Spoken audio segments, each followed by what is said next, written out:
Hello, everybody. My name is Eric, and welcome to Eric Burdon TV, the show where I talk about wealth, health, love, and relationships, and self-awareness. And today, I want to be talking about personal finance. Now, I've invited someone else onto the channel because I feel like he has a lot more experience with personal finance. He's already dressed up in a suit, and I'm not wearing a suit. I'm just wearing this purple shirt.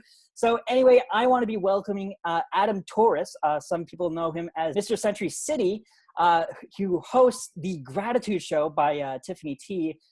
So that's basically how I met Adam is, Tiffany said, hey, you guys should go and do some collabs. And I said, totally. And Adam said, totally, let's go and do this. So here we are. Here's Adam.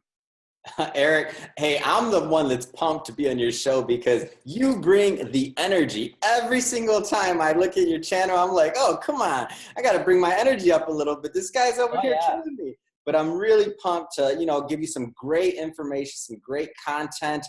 Just quick background, I've been in this industry since I was 16. Started at my first firm when I was in high school. So while I may have a baby face, worked with thousands of clients at this point in my career, and I'm pumped to share some of that information with you and also with your fans. Yeah. Also, to put a little bit more things into perspective, Adam just told me right before we started recording that he got his first paragraph onto Forbes. So yeah, he's a really big deal. He's just awesome. He's a great guy. So oh, thanks. Too kind. I try. Anyway, why don't we just dive right into the questions? So the very first question I want to be talking about is when people first hear the words personal finance, most people jump automatically to accounting, or they groan about it and they complain about it. They're like, I don't have time for this. What's your position when it comes to personal finances? Well, the first thing is it's not rocket science. So meaning I talk to young investors, I talk to investors that are more senior in age, and I'll tell you, it doesn't have to be that complicated. I use this analogy where and I think of it like this. Picture you're on a movie set. You have, you're the director, you have all these actors looking at you, everybody's looking at you, they're waiting for your direction. And the actors, everything's moving, regardless of if you give them direction or not. Everybody looks back at you and they're saying, and you're just going, shooting from the hip, so to speak. Mm-hmm. Personal finance to me is creating a script. So that script is what you run your life by. It doesn't mean you have to be an accountant or you have to keep track of every receipt. What it does mean, though, is that you should have a plan. That can be as easy as creating a budget. Absolutely. Yeah, that definitely adds a little bit more things into perspective for sure on that. Yeah, I really like that analogy. That was a really good analogy. It should be. I took it from my book that's coming out. It's chapter 1, have a plan. So I've said that one once or twice. Awesome. All right. So now the second question. So what got you interested in the finance world to begin with, since you said that you started since you were 16 years old? So what got you into that right at the very beginning? I'm a huge proponent of mentors. So mentors are the key to everything, in my opinion. Mm-hmm. So for example, when I was in high school, I didn't necessarily know what I wanted to do or how I wanted to do it. And a mentor of mine brought about an opportunity to start working at an investment firm that was close to my high school. So I didn't really know if I wanted to do it. I'm like, I don't know anything about money. What am I going to do? And I'm like, when you're 16, you don't know you're 16, right? Right now, this sounds ridiculous, right? But when you're 16, you already think you're grown up. So, I said, okay, great. It actually paid really well. So I was an intern there, and I essentially started going to school, 2 hours a day, 2 to 3 hours a day. And then I went to the investment firm and worked there. And I'm very grateful I did, but it really all starts with mentors and mentorship. So that's the main thing. Yeah, absolutely. Yeah, mentors do play a major role, and that's one thing that I started to grasp recently is mentorships and making connections with more people. That's what really helps you in growing and finding the direction that you want to be going. Absolutely. So the third question, excluding money, what is one thing you believe that people need to have in order to manage their finances? I would definitely say mindset. It's going to be mindset. Most of the coaching I do with clients, both in the, formal one-on-one setting and also in the online setting through coaching programs. Most of the things that I do are going to be coaching people along with their money mindset is what I like to call it. So the money mindset, simply speaking, is you were ingrained with certain things as a child. You may not even notice this. So it may be your attitude towards money of like, if your parents said they're not good with money, you probably think the same thing. I'm not good with money. The bottom line is, I can tell you my parents weren't necessarily good with money. My mother didn't start investing into her. No, I love her to death, but she didn't start investing into her 401k until she was in her 40s. Why? She didn't know. Her parents didn't teach her. So little things like that are things that I bring out in people, and I hear it in your language. I hear it in somebody's language when I'm doing an interview with them or talking to them. I can kind of tell at this point in my career how they think about money, and a lot of times I can literally guess kind of like their socioeconomic status based off the conversations we have. Oh yeah, absolutely.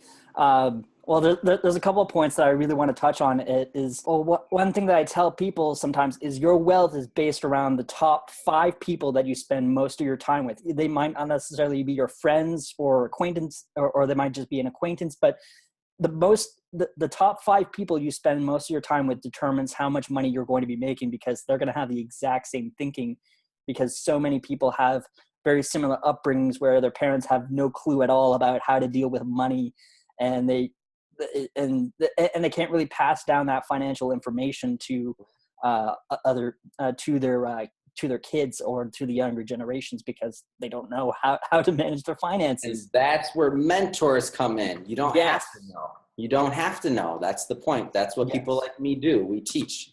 Mm-hmm. Absolutely. The fourth question. A lot of people are financially illiterate in this day and age, which is something that I already touched on a little bit. However, there are many books out there that help with individuals to be more financially aware. What sort of books or sites would you recommend people to check out if they want to be more financially literate? Mm-hmm. Wonderful. So first thing here's my shameless plug.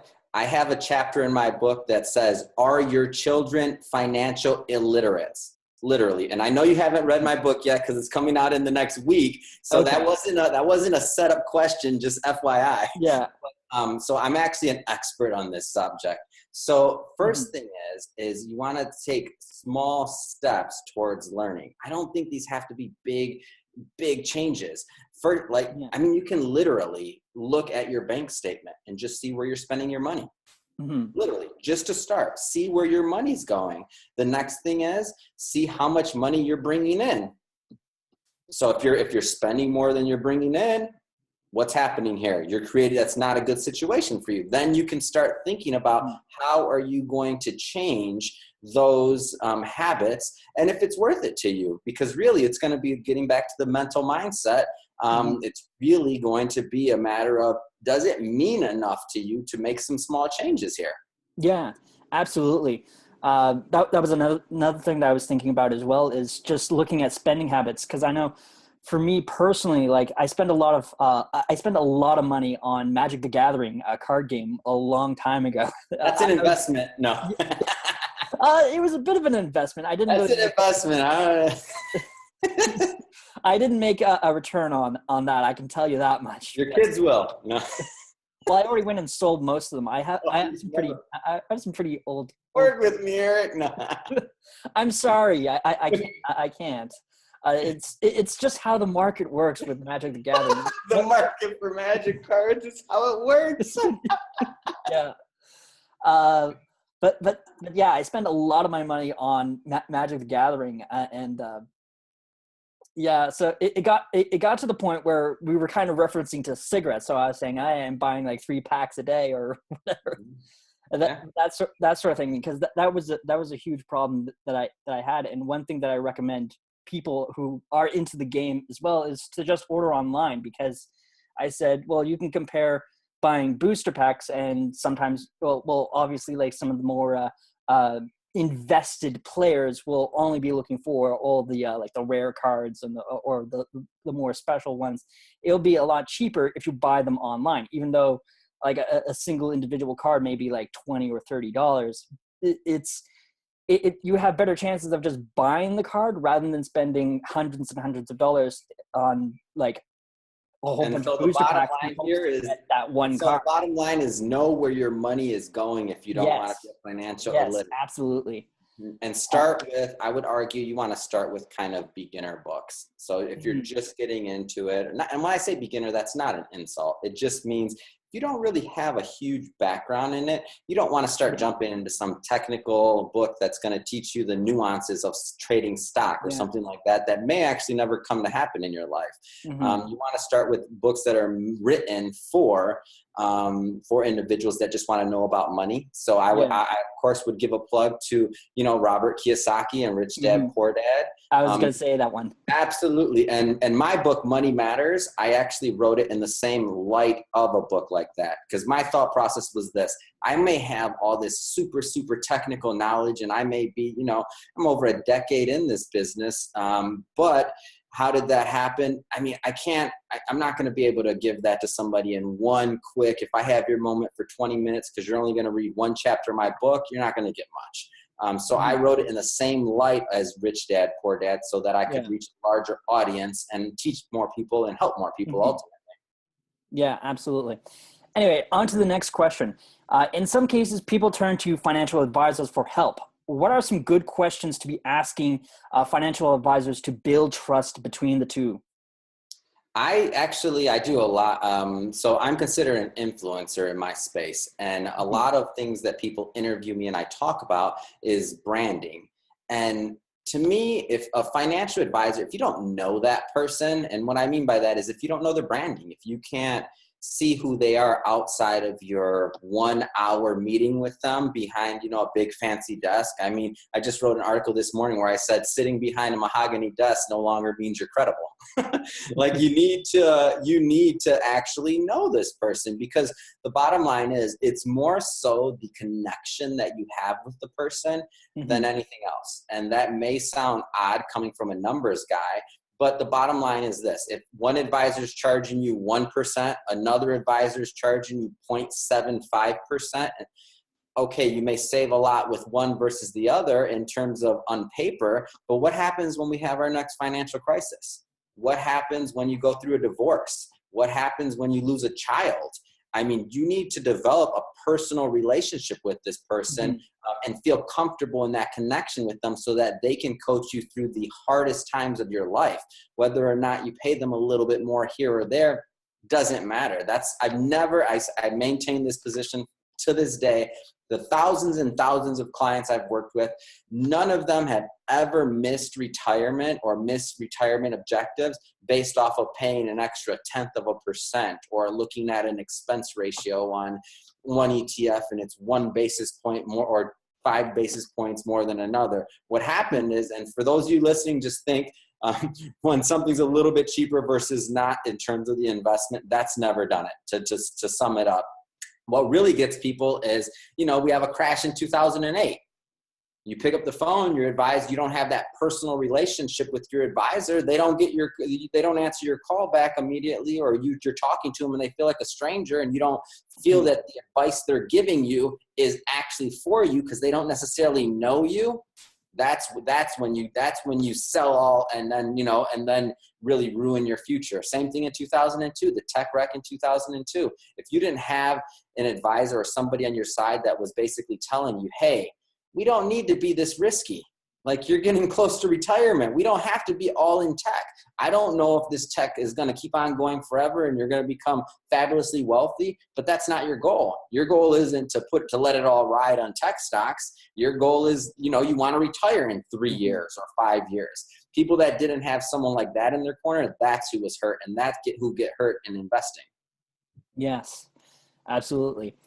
And the last question I want to ask is, what is one type of financial instrument that you recommend people to invest in?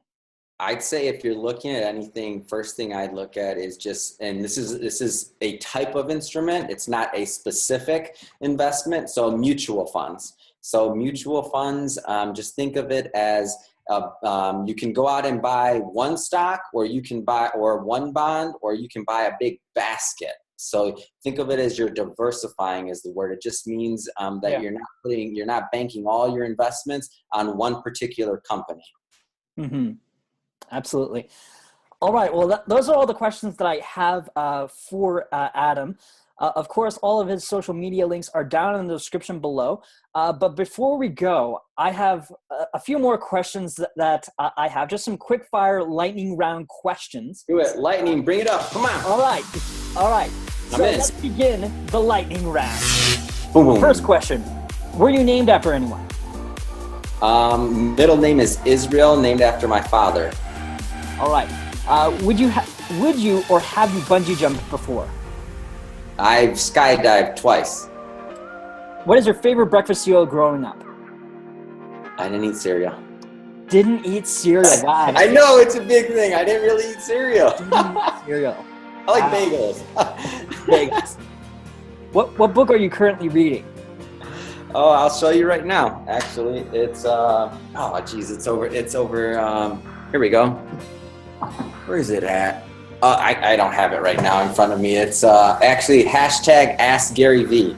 Okay. I see it over there. I just wanted to I was gonna give him a quick plug, but hashtag Ask Gary V. So it's just a book of Gary V's knowledge. I mean, he's a mogul on internet, and I love what he does.